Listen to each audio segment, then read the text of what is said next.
Once last year, back in July when she was signing up to the school, she tried to get me to put the whole 4 years into a bank account for her, into her bank account, so that if anything ever happened to me, she would be good.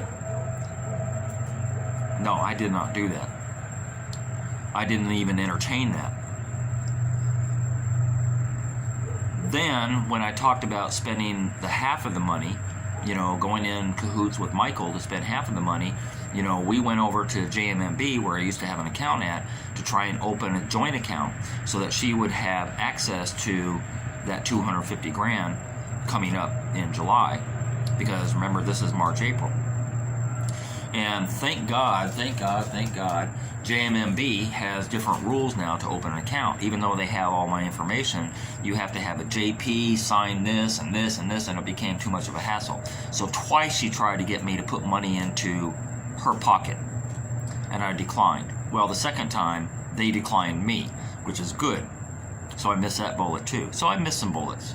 I have to be thankful for God looking out for me.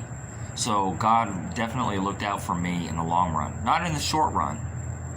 As I said, for that first 4 years, I kind of did things, well, everything I did out of my heart, honestly.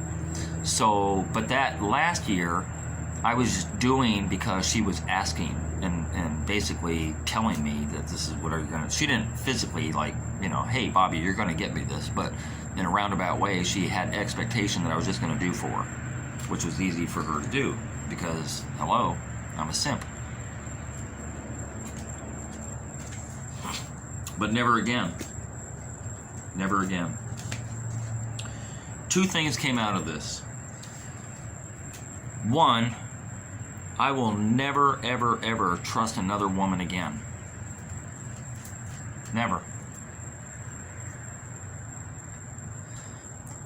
Friend, girlfriend, future wife, whatever, I'm going to vet that girl to the nines. If I see that she never fucking cut my toenails, offer to cut my toenails, make me dinner, never do shit for me, I'm going to run. I'm going to hightail it out and run and get rid of her, ASAP.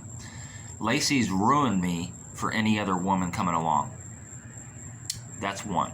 2, I've ruined her for her divulging so much information to me, which I'm so glad she did, because on my TikTok videos, everything I talk about with her, I back it up with evidence. Screenshots, pictures, voice notes, all that stuff that I have that she shared with me. In confidence. Yes, I broke that confidence, but she broke my trust. So we're even. She will never share that easily with another man.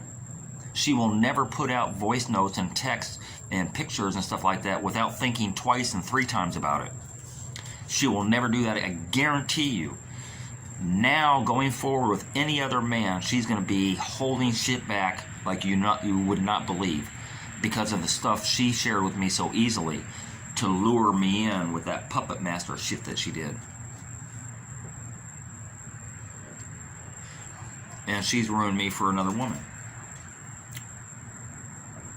So we're even. But I gotta let this shit go once and for all. I'm gonna do one last video. That'll be video number 9, and that's gonna be on my last trip, which I took in July, and that's gonna be the shit that went down on my last trip between me and her. I never physically saw her on my last trip, but we had some roundabout communication, and some stuff happened.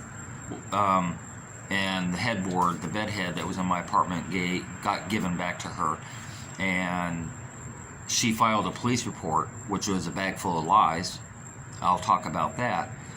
And I printed out pictures of her, Kanai, phone numbers of the sister, phone numbers of the mom, phone numbers of her, phone number of Kanai, and I laminated those pictures and I gave them to 2 different police departments, so that if anything happened to me whatsoever, that they know exactly who was behind it. It was either her or Kanai. One way or another, they had something to do with it. I'm going to talk about that too. That's on my TikTok videos. But yeah, that's a lot of information. I went on for an hour and a half. If you look at part Well, video 8 part 1 and video 8 part 2, which this is, I went in for basically an hour and a half. It's a hard thing to cover without details, and TikTok don't give me enough time to cover details, so that's why I came on here. But yeah, there's going to be a video 9, and where I'll kind of wrap it up, put a bow on it, and be done with it. So for whoever's watching, for whatever reason, thank you for watching. Now you have a fuller understanding of how things went south between me and the scammer.